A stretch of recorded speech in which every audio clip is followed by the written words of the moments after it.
Hi, నా పేరు గోపి. నేను ప్రాక్టీసింగ్ కాస్ట్ అకౌంటెంట్. ఈ కాన్సెప్ట్ ఏంటంటే fair market value of unlisted equity shares ఎలా డిటర్మైన్ చేయాలి అని చెప్పే కాన్సెప్ట్. ఇది స్ట్రాటజిక్ పర్ఫార్మెన్స్ మేనేజ్మెంట్ బిజినెస్ వాల్యుయేషన్లో ఫెయిర్ మార్కెట్ వాల్యూ ఎలా డిటర్మైన్ చేస్తాము ఆఫ్ అన్లిస్టెడ్ ఈక్విటీ షేర్స్ ఎలా డిటర్మైన్ చేస్తాము అని చెప్పే కాన్సెప్టు.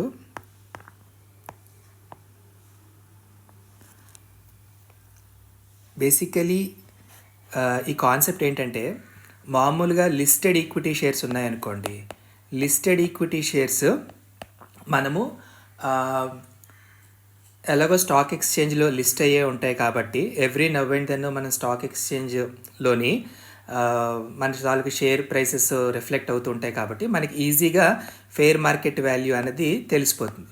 ఒకవేళ స్టాక్ ఎక్స్చేంజ్లో అన్లిస్టెడ్ అయితే షేర్స్ వాటి తాలూకా ఫెయిర్ మార్కెట్ వాల్యూ ఎలా ఫైండ్ అవుట్ చేస్తాము అని చెప్పడానికి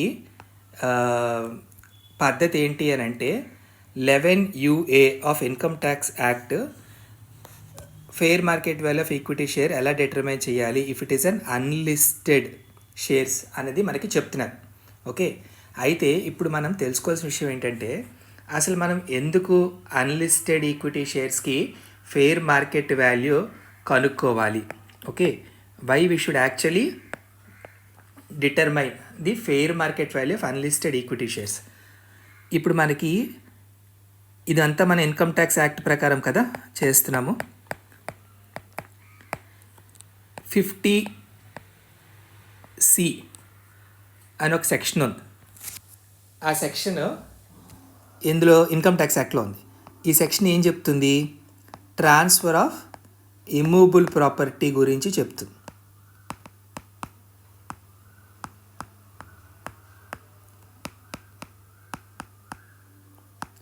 ఇందులో ఏం చెప్పింది? ఒకవేళ గనక ఇమ్మూవబుల్ ప్రాపర్టీ ట్రాన్స్ఫర్ చేస్తే if it is less then stamp duty value then stamp duty value will become net consideration అని చెప్తుంది. ట్యాక్స్ ఎవేషన్ జరగకుండా మీరు ఒకవేళ కనుక ఏదైనా ఇమ్మూవబుల్ ప్రాపర్టీని ట్రాన్స్ఫర్ చేస్తే అది కనుక స్టాంప్ డ్యూటీ వాల్యూ కన్నా తక్కువకి ట్రాన్స్ఫర్ చేసామని కోట్ చేస్తే ఆ వాల్యూని మేము తీసుకోము. Stamp duty value should become net consideration అని 50C చెప్పింది. అలాగే ఒకవేళ ఈక్విటీ షేర్స్ గనక ట్రాన్స్ఫర్ చేస్తే okay less than fair market వాల్యూకి గనక ట్రాన్స్ఫర్ చేస్తే net consideration sale consideration net consideration will be equal to fair market value అని చెప్తుంది సెక్షన్ 50CA.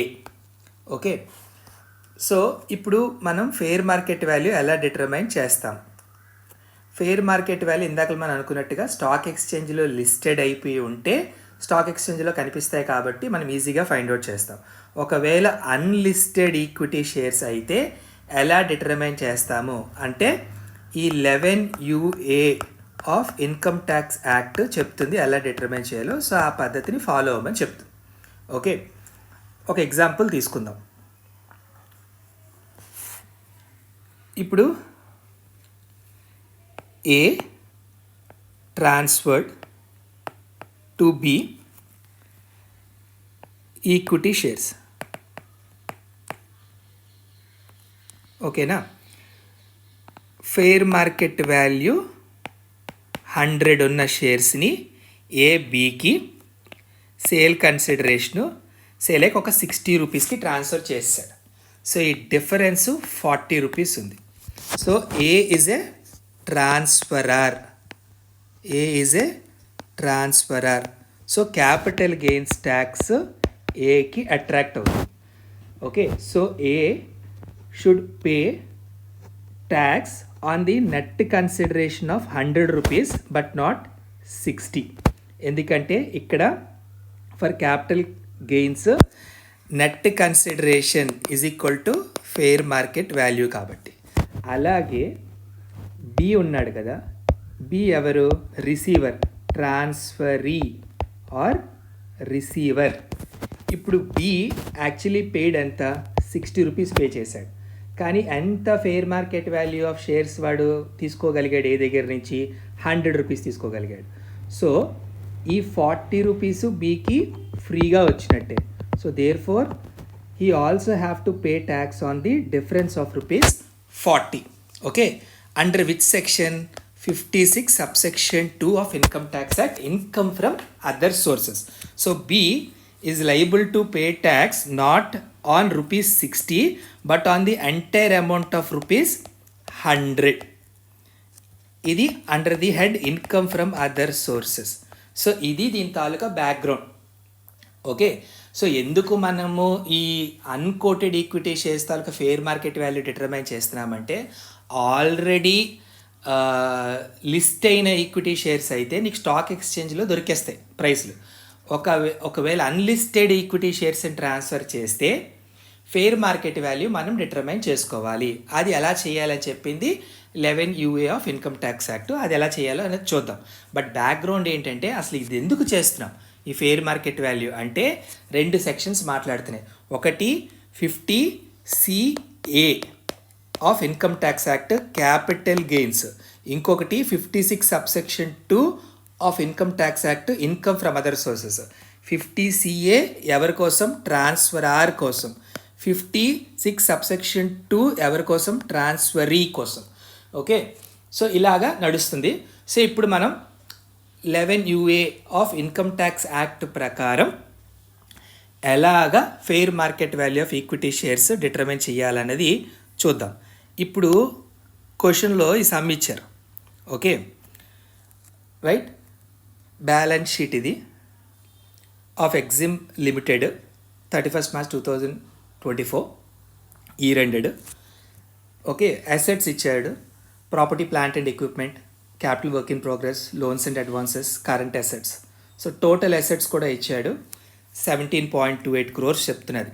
ఓకే, అలాగే ఇటువైపు liability side equity share capital 60 lakhs, number of shares 60,000, other equity ఇచ్చారు, non current liabilities ఇచ్చారు, current liabilities ఇచ్చారు.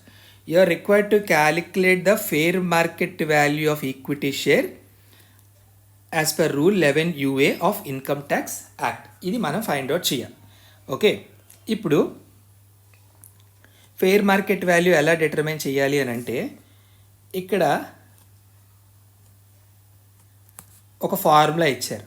Fair market value of unquoted అంటే unlisted equity shares A-L/PE into PV అని రాశారు. PE అంటే paid up equity capital, into PV అంటే paid up value of share. Okay, asset minus liabilities అంటే ఈ ఫార్ములా మనం పెద్దగా గుర్తుపెట్టుకోవాల్సిన అవసరం కూడా లేదు. ఓకే, దీని అర్థం ఏంటి అంటే, ఫెయిర్ మార్కెట్ వాల్యూ ఎలా డిటర్మైన్ చేయాలి అంటే, fair market value is equal to net assets divided by number of equity shares చేస్తే ఆటోమేటిక్గా మనకి ఫెయిర్ మార్కెట్ వాల్యూ వచ్చేస్తుంది. అదే చేశారు ఇక్కడ కూడా. A-L అంటే నెట్ అసెట్స్ అని అర్థం, divided by PE into PV. Okay, అంటే nothing but divided by number of equity shares అని అర్థం. ఎందుకంటే నంబర్ ఆఫ్ ఈక్విటీ షేర్స్ ఎలా ఫైండ్ అవుట్ చేస్తాము? Paid up value of shares, paid up value of equity share capital divided by paid up value of 1 share కదా. అప్పుడు మీకు number of equity shares వచ్చేస్తుంది. Total paid up capital, paid up equity capital divided by paid up value of share చేస్తే number of equity shares వచ్చేస్తుంది కదా. So fair market value is equal to net assets by number of equity shares చేసేస్తే సరిపోతుంది. Okay, ఇప్పుడు net assets అంటే assets minus liabilities. మొత్తం total value of assets క్వశ్చన్లో ఎంత ఇచ్చారు? ఇందాకలా క్వశ్చన్లోకి వెళ్దాం. ఇది క్వశ్చన్ కదా. ఈ క్వశ్చన్లో టోటల్ వాల్యూ ఆఫ్ అసెట్స్ ఎంత చూపిస్తుంది? ఇది వాల్యూ. ఓకే, ఇవన్నీ తీసుకోవాల్సిందే. PPE ఉంది, capital work in progress, loans and advances, current assets. ఇది టోటల్ లయబిలిటీస్. ఇక్కడ లయబిలిటీస్ అంటే ఓన్లీ అవుట్ సైడ్ లయబిలిటీస్ మాత్రమే తీసుకోవాలి. అంటే ఏంటేంటి తీసుకోవాలి? Current liabilities are outside liabilities, non current liabilities are outside liabilities. Equity share capital, other equity ఇవన్నీ కూడా ఓనర్స్వి, నాట్ అవుట్ సైడర్స్. వీళ్ళిద్దరు మాత్రమే outsiders. So outsiders liabilities మాత్రమే తీసుకోవాలి. సో ఈ రెండిటి తాలూకా టోటల్ విల్ బికమ్ లయబిలిటీస్. ఈ ఏ మైనస్ ఎల్లో నుంచి ఈ 17.28 crores minus 4.48 crores minus 11.7 crores చేస్తే మనకి అసెట్ మైనస్ లయబిలిటీస్ వస్తుంది. ఓకే, సో అంటే అసెట్ మైనస్ లయబిలిటీస్ ఇందాక మనం అనుకున్నట్టుగా ఈ 17.28, ఓకే, ఇది టోటల్ లయబిలిటీస్. అలా చేసిన ఇలా చేసిన ఒకటే కదా. అంటే ఇందాక మనం సమ్లో చూసినట్టుగా మనమే చేసేసుకుందాంలేండి. ఉండండి, ఇక్కడ మనకి ఇలా చేద్దాం కన్ఫ్యూజన్ లేకుండా. ఇప్పుడు మన అసెట్స్ వాల్యూ ఎంత అనుకుంటున్నాం క్వశ్చన్ ప్రకారం? 17, 28, 53, 389 కదా. ఓకే, ఒక్క second.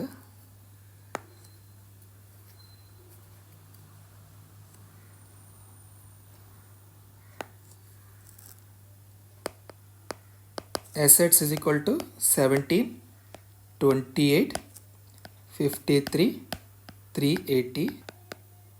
Okay, assets 17.28 crores. Liabilities ఎంత అనుకుంటున్నాము?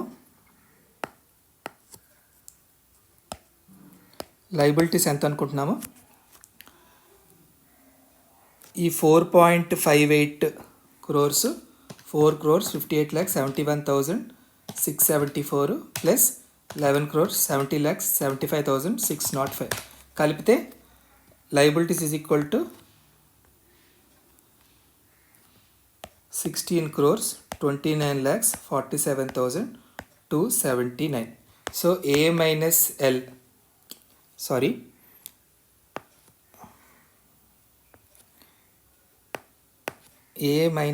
L is equal to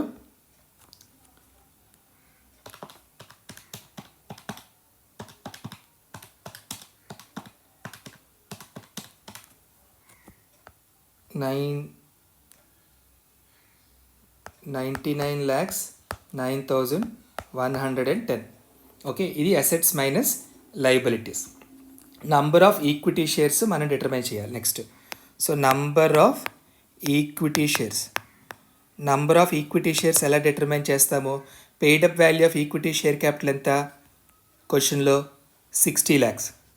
okay, 60 paid up value of equity share capital is 60 lakhs divided by paid up value of share ఎంత? 60 lakhs. Okay, already number of equity shares క్వశ్చన్లో ఇచ్చేసారు కూడాను, గొడవే లేదు. Okay, so 60,000.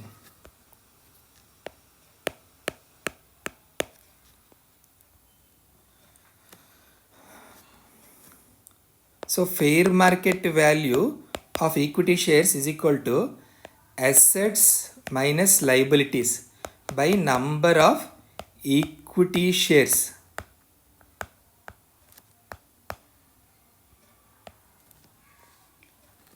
Assets minus liabilities 99,09,110 divided by number of equity shares 60,000 is equal to 165.15. ఇది fair market value of share. Okay, so ఇప్పుడు క్వశ్చన్లో మనకి ఏమర్థమైంది? Fair market value of share is 165.15 fair market value of share అని అర్థమైంది. Okay, what does it mean? 100 rupees face value ఉన్న share ఇప్పుడు దాని తాలూకా బుక్ వాల్యూ 165 రూపీస్, 165.15 రూపీస్ అయ్యిందని అర్థం. అంటే 100 రూపీస్ ఉన్న face value of a share have now become 165.15 book value or fair market value అని అర్థం. ఓకే, సో ఇప్పుడు బుక్ వాల్యూ కన్నా ఫేస్ వాల్యూ కన్నా బుక్ వాల్యూ ఎక్కువ ఉందనుకోండి. Okay, book value if it is greater then face value, book value అన్న fair market value అని ఒకటే కదా. Book value or fair market value greater then face value of a share ఉంటే అర్థం ఏంటి? అర్థం ఏంటంటే నీ తాలూకా assets are greater than your liabilities. You have more accumulated reserves in your balance sheet. Your shareholders' wealth is being increased.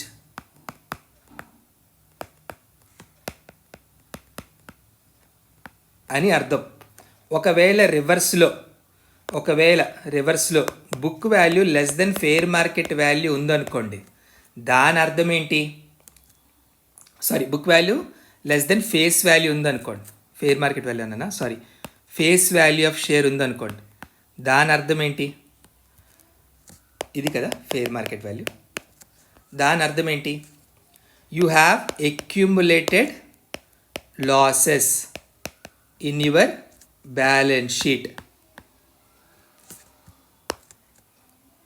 Your liabilities are eating your assets. Your shareholders' wealth is getting eroded అని అర్థం.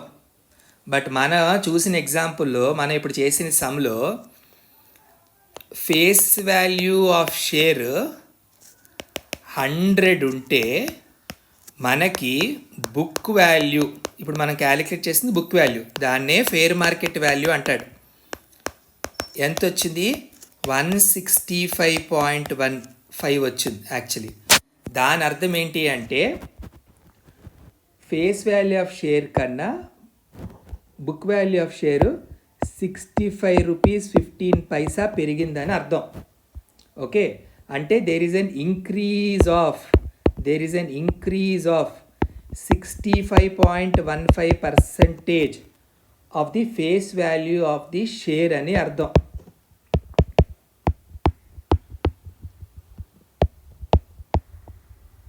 అంటే మనం 1 rupee మనం 1 rupee invest చేస్తే కంపెనీలో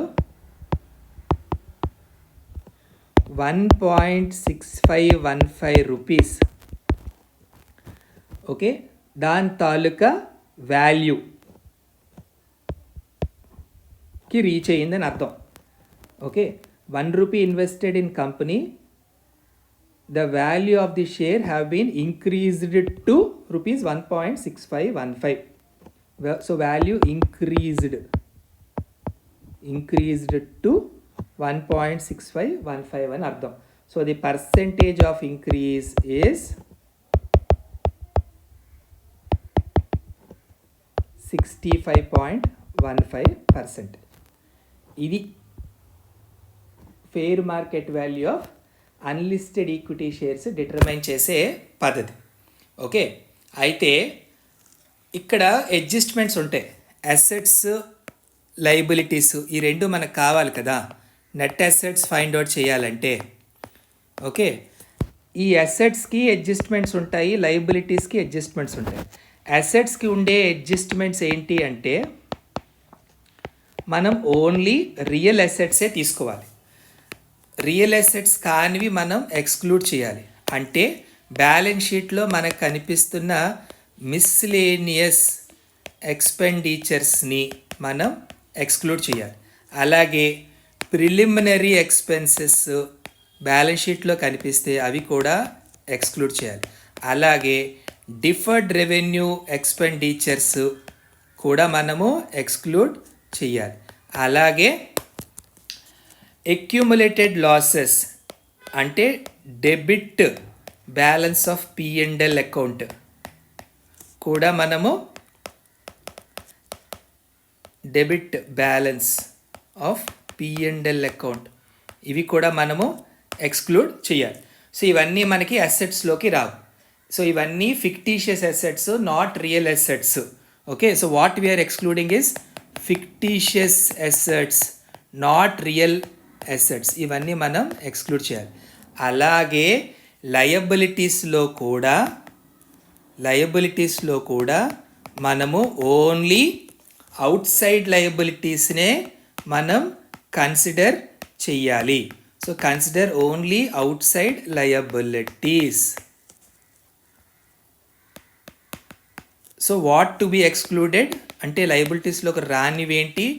paid up equity share capital, paid up equity రాదు. Okay, అలాగే only outside liabilities వస్తాయి, రైట్? పెయిడ్ అప్ ఈక్విటీ రాదు. అలాగే